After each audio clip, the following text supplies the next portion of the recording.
세계는 세계 질서가 지금 개편되고 있고 상위 1%가 과도하게 많은 부를 점유하고 있는 문제점을 좀 말씀드리고 싶습니다. 그리고 지금 윤석열 정권이 들어온 지가 2년밖에 되지 않았는데 재정금융정책은 어떤 정책을 피고 있고 또 그 결과 재정운용 상태는 어떤지 그 윤석열 정권의 재정금융정책이 민생경제에 미치는 영향은 어떻게 나타나고 있는지를 좀 분석적으로 말씀을 드리고요. 우리는 그렇다면 무엇을 어떻게 해야 되는가에 대한 방향을 제시하려고 합니다. 사실 상당히 거대 담론을 포함해서 구체적인 내용까지 좀 복잡합니다만은 지금 다극화로 개편이 되고 있는 것은 다 잘 아실 겁니다. 미 서방과 브릭스는 역사적인 대충돌이 계속되어 왔는데요. 우크라이나 전쟁이나 중동 전쟁 그리고 우리 이제 한국과 대만이 동북아시아에서 화약고로 이렇게 자리를 잡고 있는데 우리나라는 한미 동맹을 더욱더 강화하고 있는 거죠. 실속은 없습니다. 제가 볼 때는 그리고 미국이 지금 영향력이 좀 급속도로 약화되어 가고 있는 것이 아닌가라고 진단을 하고 있는데요. 제가 기획재정위원회하고 예결특위를 하고 있습니다. 내일까지가 임기입니다. 근데 기재위만 제가 4년을 했고요. 저는 그 재정 쪽을 전공한 선생도 하고 했는데 대학에서 강의도 좀 꽤 오랫동안 했습니다. 그런데 수십 개의 경제 지표들 그리고 재정 지표들을 제가 윤석열 정권 이전부터도 모니터를 계속 해오고 있는데 좋아지고 있는 지표가 거의 없을 정도로 이러다가 대공황이 시작되는 게 아닌가, 국가가 부도나는 게 아닌가, 어쩔 땐 진짜 잠이 안 옵니다. 노심초사하고 있습니다. 대공황 전야에서나 나타날 수 있는 여러 가지 그런 징조들이 많이 드러나고 있는 게 현실이거든요. 미국이 이제 국가 부채가 엄청납니다. 미 국채를 다른 나라들도 막 사가고 이러는데 1년에 연 이자만 8,700억 달러가 나가는데 미국의 국방비 예산보다도 더 많이 나갑니다. 이자만 해도. 그리고 이제 달러 체제가 아까 1차 대전까지는 근본이제였는데 2차 대전이 되면서 1944년에 브리튼 우주에 이제 44개국이 모여서 달러를 기초통화로 이렇게 지정을 하고 1온스당 35달러씩 바꿔주는 것으로 이렇게 달러 체제가 시작이 됩니다. 그런데 그러니까 이제 다른 나라들이 미국이 계속 금을 모으고 있다가 달러로 바꿔주는 거죠. 달러만으로 바꿔주는 거죠. 그래서 이제 미국이 세지기 시작하는 거거든요. 근데 닉슨이 1970년대 초반에 들어서면서 조금 달러 체제가 흔들리니까 미국이 금으로 다 바꿔주기가 좀 버거워지기 시작하는 겁니다. 그러니까 세계의 많은 나라들이 달러로 이제 그 금으로 바꾸고자 하니까 금이 모자랄 수도 있잖아요. 그리고 또 불안함을 느끼니까 그거를 근본이제를 폐지해버립니다. 아예. 그래서 달러 체제가 그러면 달러 체제가 조금 약화되기 시작하는데 또 하나의 그 달러 체제가 강화되는 계기가 생깁니다. 오일 쇼크가 난 다음에 사우디가 미국하고 체결하는 거죠. 석유를 살 때는 반드시 달러로만 사야 된다. 이렇게 체제를 바꾸면서 그걸 페트로달러라고 하거든요. 그렇게 하면서 다시 달러 체제가 강화됐었습니다. 그런데 미국발 금융위기도 거치고 또 지금 그 러시아 우크라이나 전쟁을 빌미로 해서 그 이후에 이제 러시아를 막 봉쇄하지 않습니까? 경제 봉쇄 여러 가지 제재를 많이 하면서 달러만으로 석유를 거래할 수는 없는 거죠. 원유를 거래할 수는 없는 거죠. 그래서 뭐 위안화로도 거래하고 러시아 화폐로도 거래를 하면서 달러 체제가 약화되고 있는 겁니다. 매우 이제 약화 속도가 굉장히 커지고 있습니다. 상위 1%의 부가 지배하는 극심한 양극화가 어느 정도인지 한번 보시겠습니다. 상위 10%가 종합소득은 54%를 점하고 있고요. 이자소득은 90%를 점하고 있습니다. 배당소득은 92%를 점합니다. 부동산 임대소득은 47%를 점하고 있는데 배당소득은 상위 0.1%가 전체의 50%를 차지합니다. 그리고 1%가 70% 정도를 차지하고 있습니다. 이자소득은 1%가 47%를 차지하죠. 토지 가액 중에서 상위 1% 세대는 한 28%를 점하고 10%는 68%. 근데 법인 쪽은 더 심각합니다. 상위 1%가 84%를 점하고 상위 10%가 99%를 차지하고 있는 상황입니다. 이 데이터는 자세하게 제시되어 있으니까 참고로 봐주시기 바랍니다. 하위 20%와 상위 20%의 소득 격차도 갈수록 심각해지고 있습니다. 윤석열 정권 첫 해만 보더라도 하위 20%는 소득이 마이너스 12.5%, 13% 정도가 줄었는데 상위 20%는 오히려 늘어난 결과를 보실 수 있습니다. 그런데도 불구하고 배당 소득을 더 깎아줘야 된다, 감세해줘야 된다, 이런 것을 주장하고 있는 거죠. 총체적인 저는 국가 부도 위기라고 판단합니다. 제가 윤석열 정권 첫 해의 국정감사에서 미 중유의 경제 위기에 쓰나미가 몰려오고 있다, 정신 차려라, 이렇게 경고했었습니다. 그리고 그 다음에는 거의 국가 부도 위기 상태에 처하고 있다라고 경고를 했었습니다. 지금 계속 격화되고 있다라고 봅니다. 몇 가지만 예를 들자면 우리나라가 문재인 정권 말기에 무역 수지, 그러니까 무역을 해서 얼마만큼의 이득이 있느냐, 우리가 수출을 해서 먹고 사는 나라이기도 하잖아요. 수입과 수출이 많이 되는 나라인데 무역 수지가 한국이 2018년에 6위였습니다. 전 세계 200국 정도, 정확하게 하면 208개국 중에 6위였는데 2022년에 IMF가 발표한 거에 의하면 197위로 전락했습니다. 북한보다도 훨씬 더 떨어져 있고요. 우리나라 무역협회에서 보고한 거에 의하면은 208개국 중에 200입니다. IMF는 좀 나은 게 이 정도입니다. 그리고 2023년에는 181입니다. 환율이 1,400원대를 넘어선 것은 딱 두 번입니다. 우리 역사 이래로 IMF 때하고 금융위기 때인데 윤석열 정권 첫 해에 11월 달에 2022년에 첫 해에 한 번 1,400원을 찍었고요. 올해 4월 달에도 1,400원을 찍었다 내려왔습니다. 굉장히 위험한 상황이고 외환 보유고는 지금 2년 동안에 한 212억이 줄어들 정도입니다. 국가 부채도 폭증하고 있고 국가 채무도 폭증하고 있습니다. 가계부채가 제일 심각합니다. 다른 나라들 같은 경우에는 국가가 더 많은 빚을 지고 어려운 위기 상황에서는 국가가 오히려 국민들을 돌보고 정부의 예산과 재정을 풀어서 경기를 부양시키고 하는데 우리는 반대입니다. 가계에 더 많은 빚을 지게 하는 정책을 펴고 있는 겁니다. 국가는 부채 비율이 그렇게 높지 않습니다. OECD 국가 중에서도 매우 안정적인 한 3, 4위를 차지하고 있고요. 또 G7 국가에서도 거의 가장 그 평균보다도 훨씬 더 낮은 그런 나라입니다. 근데 가계부채는 전 세계에서 1위입니다.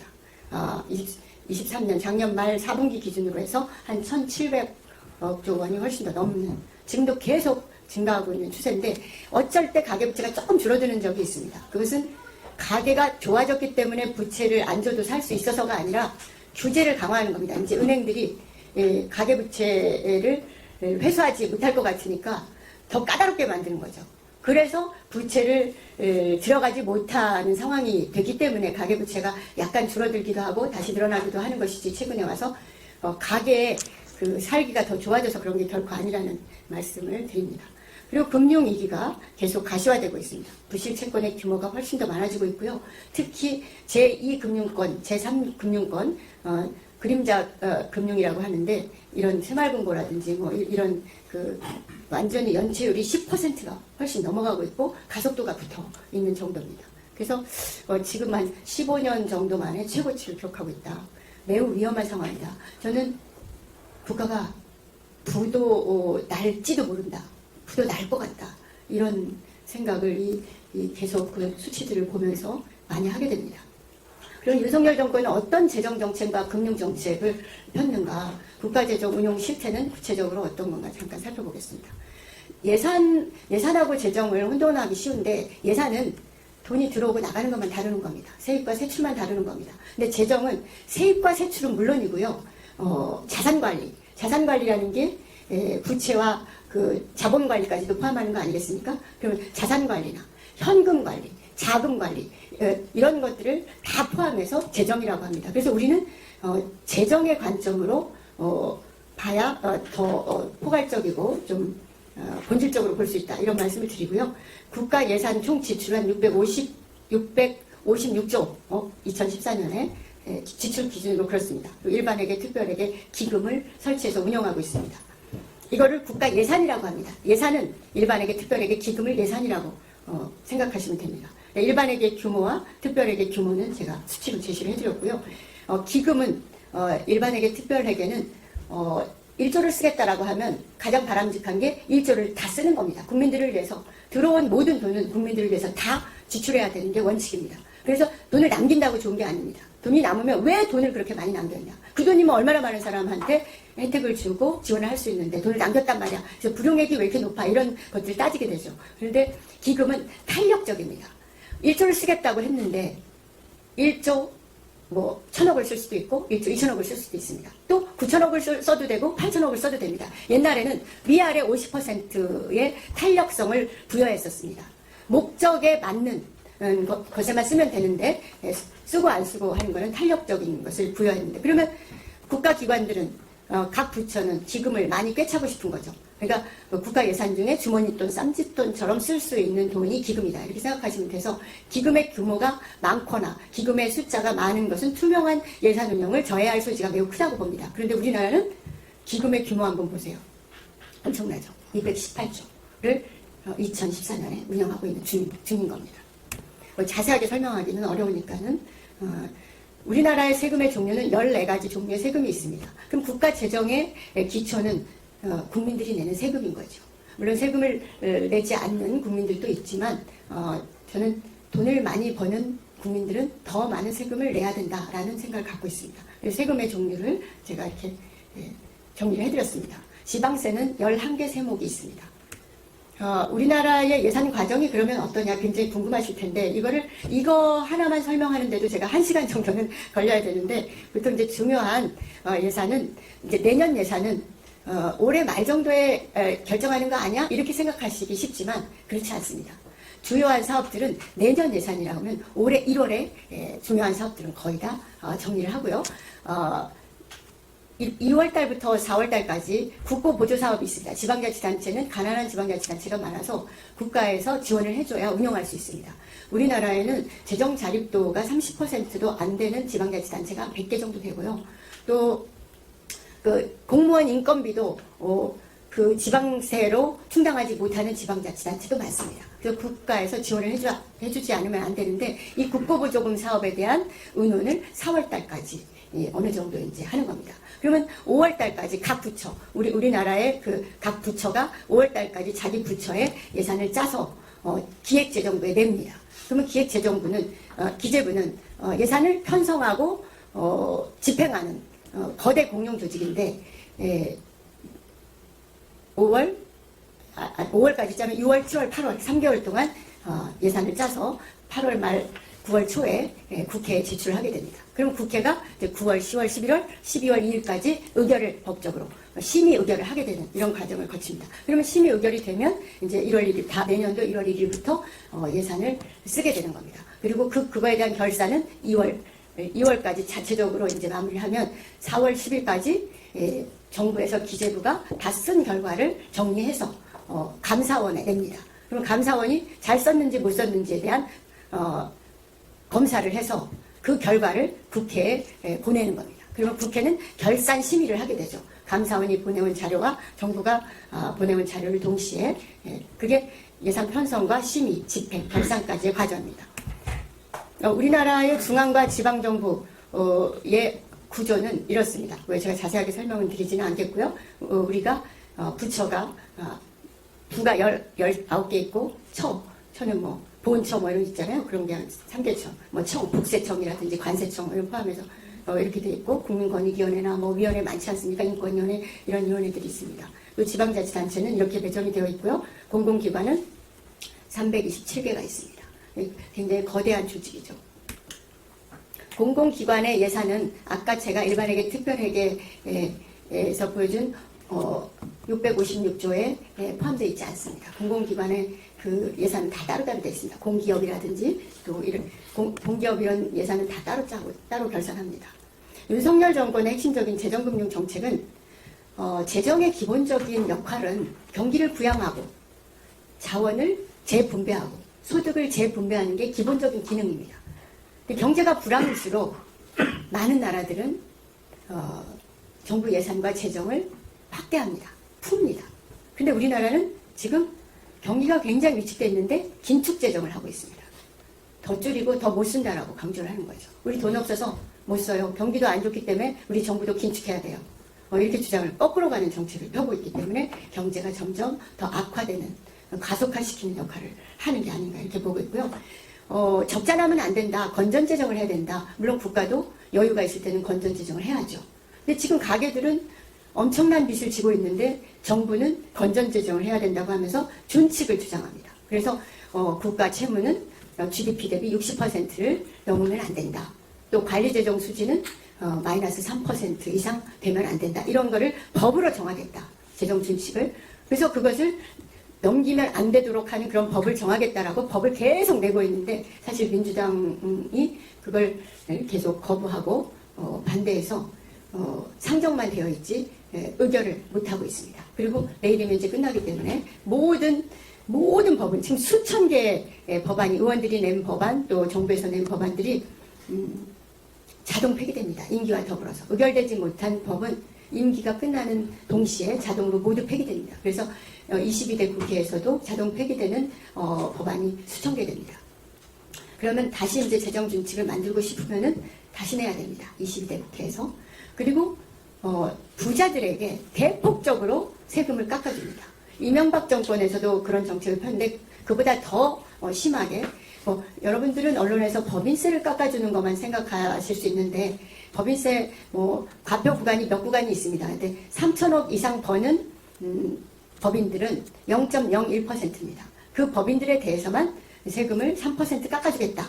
근데 그게 1년에 몇 조고 법인세만 해도 임기 동안 윤석열 정권 임기 동안 65조 정도를 깎아주겠다라고 이제 여기 국회에 있는 예산정책처는 밝혔습니다. 그런데 법인세만이 아니라 부가세라든지 종합부동산세라든지 상속증여세라든지 양도소득세, 심지어 금융 투자소득세, 요즘에 그 쟁점이 되고 있죠. 금투세라고 하죠.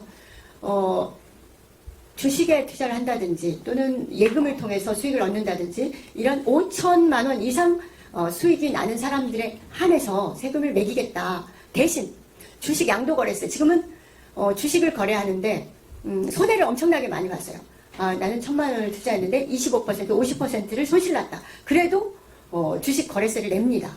손해가 나는데 세금을 부과하는 나라는 전 세계에 거의 없어요. 돈이 소득이 날 때만 세금을 부과하는데 우리 주식 거래세는 거래를 했다 하면 할 때마다 세금을 부과합니다. 이건 부당하다 이렇게 봐서 그 세금을 없애야 되지 않느냐.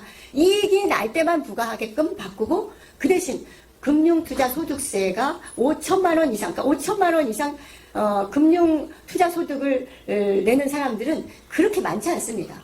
여러분들 5천만 원 이상 버세요? 예금해가지고. 그래서 별로 있을지는 모르겠지만 그게 많지가 않습니다. 그 사람들한테만 세금을 매기자는 건데 굉장히 반대하고 있습니다. 그래서 이게 지금 유보되고 있어서 22대로 넘어갈 것 같습니다. 22대에서 이제 어떻게 될지 모르지만 어쨌든 전천후적이고 전방위적으로 부자 감세가 자행되고 있다라고 해도 과언이 아닐 것 같습니다. 그리고 같이 유착돼 있다라고 할 수 있다 이렇게 생각합니다.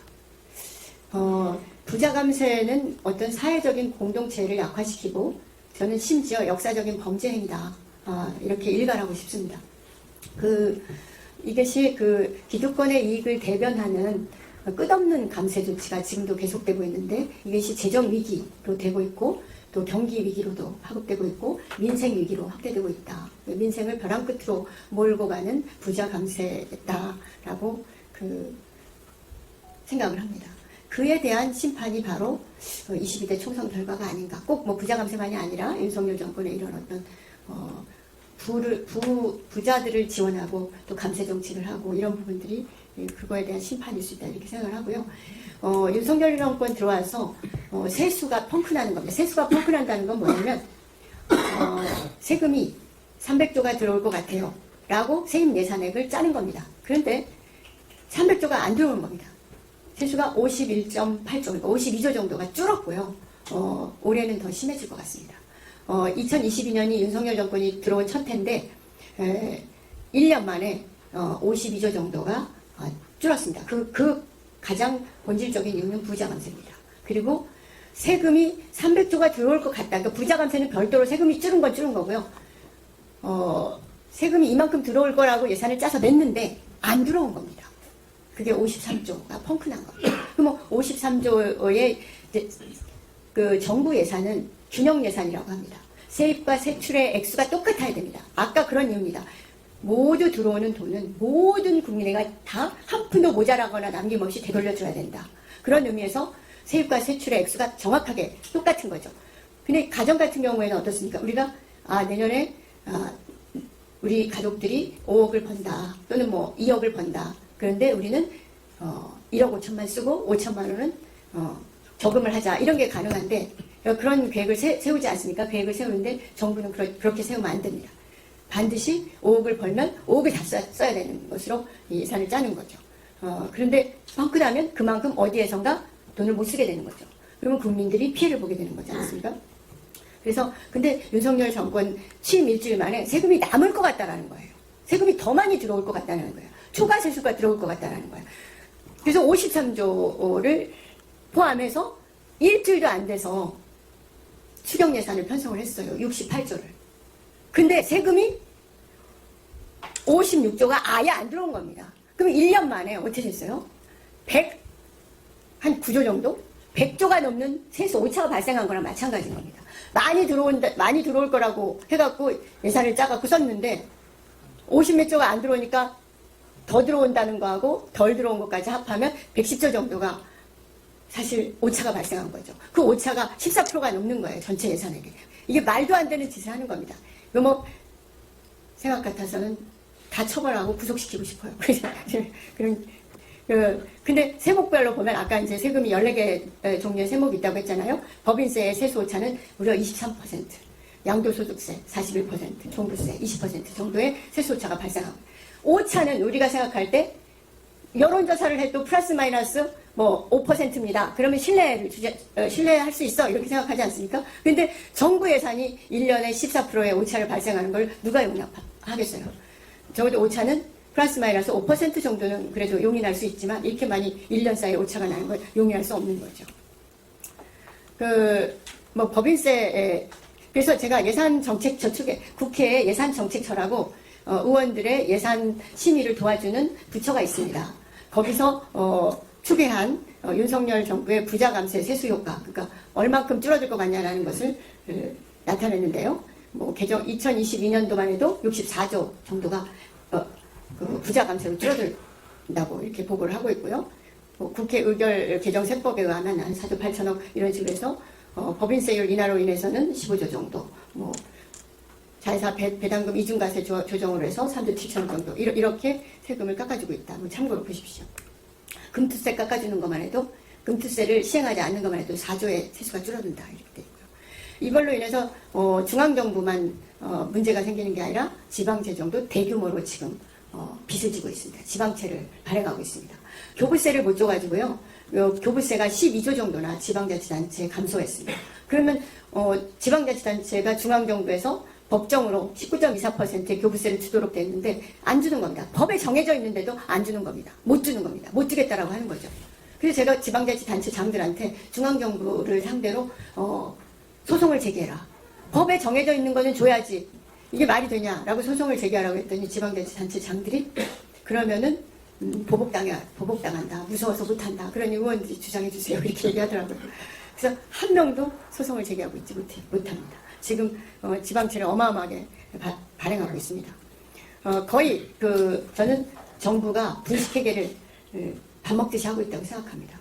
아마도 일반 사기업이 분식회계 한 거를 확인하고 증거를 잡으면 그 굉장한 처벌을 할 겁니다. 그런데 중앙정부는 아무도 제대로 그것을 손을 대고 있지 못합니다. 그래서 저는 정부 재정을 깊이 있게 분석해서 대응을 해야 된다. 정부 재정분석 TF팀을 민주당이 구성해야 된다라는 것을 제가 말하려고 합니다. 아직은 말하지는 않았습니다. 저한테 이게 어마어마하게 몰려올 것 같아가지고 매우 신중하게 되더라고요.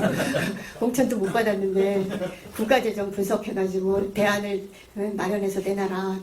그거를 밤새워서 한두 달 동안은 해야 뭔가 손에 쥐는 대안도 나오고 할 텐데 그걸 해내라. 그러니까 공개적으로 말은 못했습니다. 아직은 안 했습니다. 근데 지금 한국은행이 돈이 없을 때, 중앙정부가 돈이 모자랄 때는 한국은행한테 돈을 빌립니다. 이게 금고은행이나 비슷하다고 생각하시면 됩니다. 작년에 1176조를 빌렸습니다. 근데 일시차입금이라고 하는데 마이너스 통장이라고 생각하시면 됩니다. 정부가 마이너스 통장을 쓰고 있구나. 근데 그 규모가 어마어마한 거예요. 1000조가 훨씬 넘는 돈을 쓰고 이자만 해도 1500억 이상을 지출했고요. 지금 3월달까지 1분기 내에 1000억을 빌려다 썼습니다. 아마 45조요? 네, 45조 1000억. 45조군요. 맞습니다. 45조 1000억을 빌려다 썼습니다. 그래서 뭐 이자도 한 600억 이상 내고 있고요. 역사 이래로 가장 대규모로 마이너스 통장을 쓰고 있습니다. 근데 지금 2분기는 아직 지나지 않았기 때문에 통계가 안 나왔어요. 보고를 못 받았기 때문에 이게 최신 자료입니다. 또 공공자금 관리기금이라고 있습니다. 여기도 100조도 더 넘는 돈을 운영하고 있는데 그게 뭐냐면 일반에게 특별에게 기금, 또 공기업까지도 돈을 빌려주거나 일종의 정부 내 회전문적인 자금이라고 생각하면 됩니다. 이 자금을 끊임없이 돌리고 있습니다. 근데 일반에게서 특별에게 돈을 빌려오거나 특별에게서 일반에게나 기금에 돈을 빌려오거나 할 때 이자를 줍니다. 정부 내 내부 거래라고 하는데 내부 거래도 이자를 주는데 이자를 안 줘가지고요. 기재부 예산이 이제 늘었는데 그 중에 72%인 4조 정도가 돌려막기용 이자 비용인데 이자 상환도 안 하고 있는 중입니다. 지금 얼마나 심각한지 아시겠죠? 부채 돌려막기에 공공기관도 동원됩니다. 공공기관이 아까 300몇십 개가 있다고 했잖아요. 공기업이라든지 준정부기관이라든지 기타 공공기관이 있는데 공기업 부채가 공공기관 부채만 해도 한 해 동안에 87조가 늘었습니다. 한 해 동안 부채가 15%나 늘은 것은 역사 이래로 단 한 번도 없었다는 거죠. 그러니까 정부 채무만이 문제가 아니라 공공기관 부채가 이렇게 많이 늘어나는 겁니다. 국책은행이 있습니다. 우리나라에 국책은행 3개 있습니다. 산업은행, 한국수출입은행, 중소기업은행입니다. 한 해 동안, 1년 동안 82조가 늘었습니다. 국책은행의 부채만 해도. 그러니까 기금 돌려막고 공공기관 동원하고 국책은행 동원하고 이런 걸 다 동원해서 돌려막고 막고 하고 있는 상황이다. 수출입은행 같은 경우에는요, 이제 수입과 수출하는 업체들을 지원합니다. 융자 지원하는 게 주 업무인데 자본금이 30조 정도인데 자본금을 보시면 도표에서 보시면 98.5%를 소진해 버렸습니다. 그러면 보통은 자본금의 10배까지 자금을 융통하는 겁니다. 그러니까 1조의 자본금을 모으면 10조를 융자 지원한다든지 돈을 쓸 수 있습니다. 운용할 수 있는 거죠. 지금 거의 99%를 다 써버렸으니까 자본금을 더 늘려야 이제 돈을 쓸 수 있는 거 아닙니까? 근데 돈을 그러면 정부가 마련해서 줘야 되는데 한국토지주택공사나 뭐 한전 이런 데다가 지분을 갖고 있어요. 주식을 갖고 있거든요. 그런 공공기관이 공기업들이 국책은행에 주식을 갖고 있습니다. 그러면 현물출자를 시키는 거예요. 1조 현물출자해, 2조 현물출자해 이런 식으로 해서 올해도 현물출자를 뭐 1조, 2조씩 이렇게 하게 하면 그러면 10조 정도를 운용할 수 있게 되지 않습니까? 그러면은 배당금을 또 챙겨가는 거예요. 기재부가. 이런 짓들을 하고 있다는 거죠. 거의 뭐 상상을 초월하는 방법으로 운용을 하고 있다는 거죠. 그리고 IMF 때나 아까 말씀드렸지만 금융위기 때처럼 이렇게 환율이 지금 고공행진을 하고 1,300원대이지 않습니까? 이 자체만 해도 굉장히 불안정한 겁니다. 환율 방어를 위해서 외국환 평형기금이라는 기금을 운영합니다.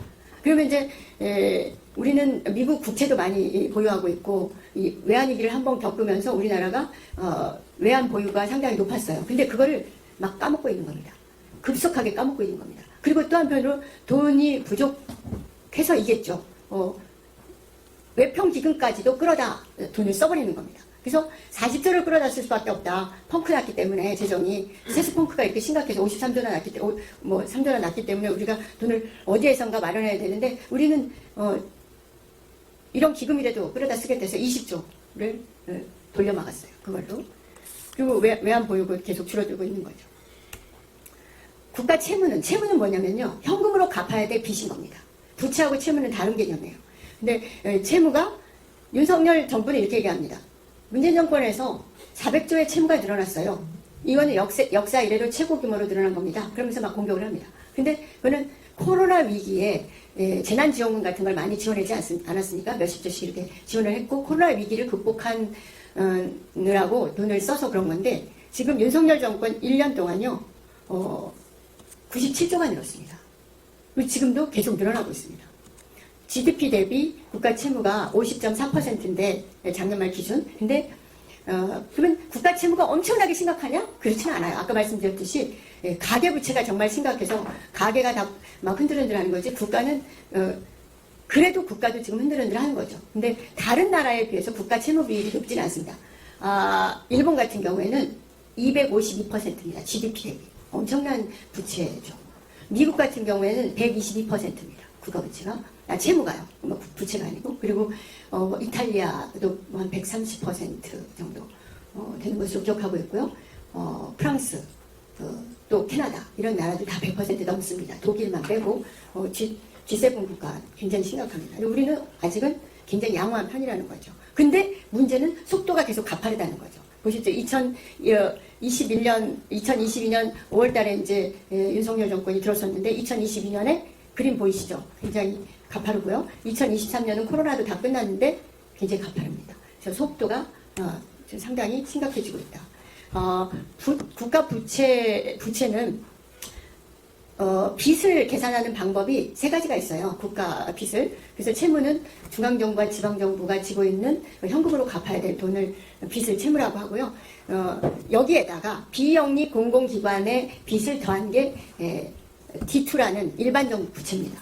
그리고 어차피 다 갚아야 된다. 이 돈들도 앞으로. 그리고 이거는 이제 발생주의 회계기법이라고 해서 좀 발생하는 순간. 그러니까 제가 어떤 예를 들면 공무원이 있는 겁니다. 근데 퇴직할 공무원이 올해 10명이다. 근데 그 퇴직금이 100억이 나가야 된다. 그러면 1월 1일부터 뻔하게 정년 퇴임하는 퇴직 공무원들한테 100억을 줘야 되지 않습니까?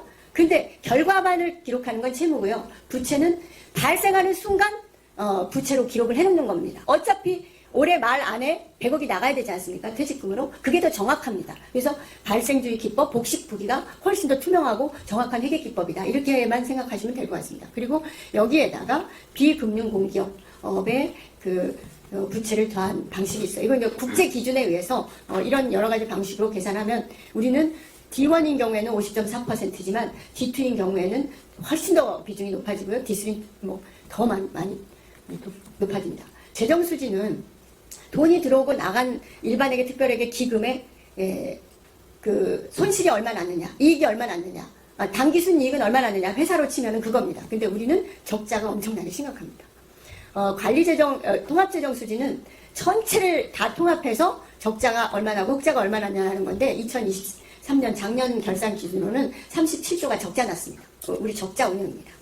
중앙정부가. 그리고 관리재정수지는 이제 사회보장성 기금 4개를 빼고 나머지를 가지고 계산하는 건데, 그게 이제 사학연금 기금이라든지 또는 근로연금이라든지 또 국민연금 또 이런 산재 기금 요 4가지의 사회보장성 기금을 빼고 계산하니까 훨씬 더 심각한 거죠. 87조가 적자 났습니다. 작년 말에. 지금 결산서는 아직 국회에 보고되지 않았습니다. 지금 감사원에서 지금 감사 중이고요. 조만간 이제 5월 말일을 기준으로 국회에 보고가 될 예정입니다. 며칠 있으면 이제 보고가 올 겁니다. 근데 관리재정 수지를 3% 이내의 적자를 유지하겠다라고 했는데 도표 보시면은 이미 GDP 대비 관리재정 수지가 2021년도에 마이너스 4.4% 나고 2022년도에는 5.4% 적자고 2023년도에는 3.9% 적자입니다. 그럼 뭐예요? 재정 준칙을 만드는 순간 국가재정법 위반이 되는 거죠. 근데도 국회에다가 이걸 만들어야 된다고 계속 몇 년째. 이거는 문재인 정권 때부터 기재부 모피아들이 주장을 하고 있는 겁니다. 민주당이 특히 제가 그거를 강력하게 막아서 의결은 못하고 있습니다. 이미 지키지도 못할 상황인데 그러고 있다는 거죠. 빚내서 집사라는 길 잃은 금융정책을 피고 있는데 빚내서 집사라고 하고 있습니다. 근데 부동산 가격이 폭락하기 시작했죠. 이미 2022년부터 폭락을 시작해서 앞으로 계속 폭락할 거라고 저는 봅니다. 근데 대출 규제를 완화해서 그것을 부동산 경기 유지를 하기 위해서 DSR이나 LTV나 DTI를 완화해 줍니다. 그러면서 더 많은 가계부채를 지게끔 만드는 거죠. 부동산 경기가 급속도로 추락하는 것을 완화시키는 그런 정책에 가계를 모두 희생시키는 거죠. 그러니까 가계부채의 비율이 훨씬 더 급속하게 증가하는, 지금도 계속 증가 중입니다. 근데 문제는 연체율이 점점 높아지고 있다는 거죠. 못 갚는 거죠. 그럼 연체가 높아지면 어떻게 됩니까? 지금 중소기업도 연체율이 높아지고 있고, 가게들도 연체율이 높아지고 있고, 자영업자들 연체율도 급속하게 높아지고 있습니다. 그러면 금융기관이 위험해지는 거죠. 금융위기로 지금 전이되고 있는 중입니다. 그것도 급속하게 전이되고 있습니다. 그러면 지금 이 결과는 어떻게 됐어요? 전 세계의 가계부채 1위 부채공화국이 되어 있는 거고요. 가계부채 증가율은 1년 만에, 1년 한 반 만에 11조 이상이 증가하고 있습니다. 부채 지옥에 살고 있는 거죠. 제가 조사하니까 국민의 우리 5천만 명이 지금 조금 넘는 정도고 점점 인구가 줄어들고 있습니다. 근데 1,900만 명 정도가 본인의 모든 소득의 40%를 빚 갚는 데 사용하고요. 소득의 70% 이상을 빚 갚는 데 생계만 유지하는 국민들이 295만 명입니다. 171만 명은 소득 전체를 빚 갚고도 한 푼도 안 남습니다. 근데 세 군데 이상의 빚을 지고 있는 국민들은 448만 명입니다. 소득의 62% 정도를 빚 갚는 데 쓰고 있습니다. 근데 이 중에 30%가 소득 하위 30%인 취약차주입니다. 연체율은 계속 높아지고 있어서 사상 최고치를 경신하고 있고요. 그래서 개인 회생 신청자들도 최고로 많고 카드론 잔액도 최고로 많습니다. 채무조정 신청자 물론입니다. 그럼 기업은 괜찮은가? 기업도요. 외환위기 때보다 더 어렵습니다. 지금 기업 부채 비율은 전 세계에서 중국, 홍콩 다음으로 3위입니다. 기업 부채 증가율은 전 세계 2위고요. 기업 부도율은 전 세계 2위입니다. 기업 부채가 작년 6월 말 기준 2,705조 정도 됩니다. 사상 최고입니다. GDP 대비 124%입니다. 그러니까 가계부채는 한 102%에서 105%를 왔다 갔다 하고 국가는 50% 정도 되는 거고요. 근데 기업 부채는 124%, GDP 대비 124%에 점점 국가보다도 가계가 훨씬 더 몇 배가 더 심각하고 2배 이상 심각하고 이거는 전세의 그 빚을 빼고도 그렇고요. 그 다음에 기업 부채는 더 훨씬 더 심각한. 근데 연체는 사상 최대라는 거죠. 기업 부채도. 그래서 자영업자들 더 하죠. 자영업자들 노란 공제 폐업하면은 이제 그 퇴직금처럼 받는 이제 계속 이렇게 적금 붓듯이 부어놨다가 퇴직금을 받는 이런데 엄청난 속도로 증가하고 있습니다. 젊은이들도 문제인데요. 20대, 30대가 개인 회생 신청자의 한 47% 정도 됩니다. 놀라셨죠? 그래서 주택담보대출 20대, 학자금 대출, 자영업자 연체율 사상 최고치를 계속 유지하고 경신하고 있다. 이런 보고를 안 드릴 수가 없고요. 물가도 너무 비싸고 민생 파탄의 어떤 끝이 안 보이는 이런 상황이다. 그럼 우리는 도대체 무엇을 어떻게 해야 되는가? 저는 상위 1% 부의 지배에서 재정민주화의 길로 가야 된다라는 말씀을 드리고 싶습니다. 우선은 우리나라가 평화민주주의를 통한 번영. 우린 그냥 막 착취하고 수탈하는 그런 경제를 통해서가 아니라 평화민주주의를 표방하면서 번영하겠다라는 그런 원칙을 표명해야 된다. 전쟁 참여 반대하고 독립국가로서 내정 간섭 반대다라는 것을 표명해야 되는 거 아닌가. 하나 어떤 다자 외교 복원을 통해서 균형 외교를 해야 된다. 지금 한미일 과도한 편중 외교로 손해가 막심합니다. 윤석열 정권 들어와서 탈중국을 선언하면서 31년 만에 대중국 무역이 적자로 돌아섰습니다. 그 적자 규모도 어마어마합니다. 1년에 몇 조 이상 나는. 근데 그게 복원이 안 되고 있어요. 러시아, 중국, 이런 나라들하고도 교역이 점점 악화되고 있는 상황입니다.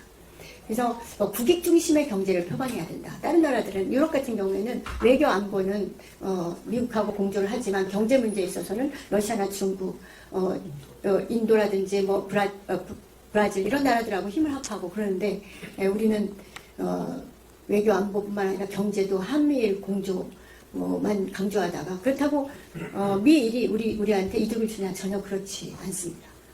IRA라든지 이런 데 있어서 우리가 거의 혜택을 못 보고 있고요. 오히려 소외를 당한 그런 경험도 있습니다. 그래서 빈부격차와 양극화를 완화하겠다는 것을 표명하면서 참된 민주주의인 재정경제민주화를 지향해야 된다 이렇게 보고요. 구체적으로는 민주연합을 표명하면서 협의체를 구성해서 대응을 해야 된다. 그리고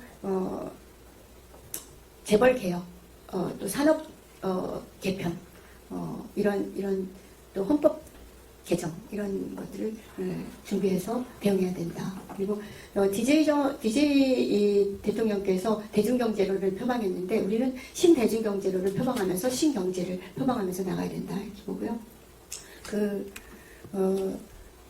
부자 감세를 22대 국회에서 다 철회시켜야 된다. 법 개정안을 해서 민주당과 야당 7개의 정당이 있습니다. 7개의 정당이 똘똘 힘을 합해서 이것을 관철해내야 된다. 그래서 소득이 더 많은 곳에 세금을 오히려 더 많이 부과하고 어떤 그 조세 공평주의나 공평과세 원칙이 관철될 수 있도록 해야 된다. 그리고 그러한 방법에서는 소득이 급속하게 늘어나는 대상에는 증세도 필요하지 않느냐라고 보는 겁니다. 그래서 또 사회적인 연대 기금이라든지 저도 상생협력 기금을 발의를 했었는데 의결이 되지 못하고 임기가 이제 끝나가고 있는데 우선은 소득이 대폭적으로 늘어나는 곳에 과세를 하는 그런 방안을 갖고 있으면 좋겠다. 그러면서 모피아 조직, 그러니까 재정경제부하고 예산정책처하고 노무현 정권 때까지는 분리되어 있었습니다. 예산을 편성하는 부처와 예산을 집행하는 부처가 따로 있었는데 이명박 정권이 들어서면서 이 두 개 조직을 통합해 있었습니다. 가뜩이나 국가 예산과 재정을 쥐고 흔드는 조직이 가장 무섭고 센 조직인데 이것을 합해 놓으니 얼마나 거대 공룡화됐겠어요. 그러니까 거의 무소불위의 예산 재정 권력을 휘두르는 공룡 조직을 개편하지 않으면 안 된다는 거죠. 당연 예산 편성과 집행은 부처를 분리해야 될 뿐만 아니라 여러 가지 문제가 심각한 어떤 재정 개혁을 동시에 해내지 않으면 안 된다 이렇게 생각을 합니다. 저는 국회도 좀 더 급속하게 변화돼야 된다라는 생각도 합니다. 환골탈태해야 될 점도 많다. 근데 제가 거의 혹시 유튜브 보신 분 계세요? 저를 잘 모르실 수가 있어요. 그래서 저는 그 양경숙 TV라고 그 국회의원들이 다 방송을 하나씩 갖고 있습니다. 양경숙 TV가 국회의원들 중에서는 가장 조회수가 높더라고요. 제가 500만 명 이상 본 영상도 한 2개 정도 있고요. 100만 명 이상이 본 영상은 한 10개 이상입니다. 그리고 다른 뭐 팩트TV나 또 오마이TV 이런 데서도 와서 이제 알아서 이렇게 영상을 찍어서 올리는데 몇백만 명씩 이렇게 본 영상들이 몇 개 있습니다. 근데 거의 전쟁하듯이 모피아 조직하고 싸우고 검찰 조직하고 치열하게 싸우다가 임기가 끝났습니다. 아쉽기는 하지만 후회는 없습니다. 그리고 좀 더 뭔가를 열심히 더 했어야 되는 게 아닌가라는 것도 사실은 별로 없는 것 같습니다. 거의 잠도 몇 시간씩밖에 안 자고 한 2, 3일을 연속으로 쉬어본 적도 거의 없는 것 같고요. 외국에도 거의 나가본 적이 없습니다. 그래서 저는 이제 여러분 같은 분들이 국가 재정이나 예산 그리고 국가 운영에 대해서 우리가 낸 세금으로 운영하는 건데 관심을 더 많이 가지고 참여하고 관여하고 또 정치권에 대한 비판적인 의식이 많이 있다 하더라도 가장 나쁜 세력에 저항하고 그들을 이겨낼 수 있는 그러한 어떤 정당이나 세력의 힘을 합해줘서 더 나쁜 세력을 좀 극복하고 물리칠 수 있도록 이렇게 해주셨으면 좋겠다 이런 말씀 드립니다. 고맙습니다. 여기까지 하겠습니다. 네.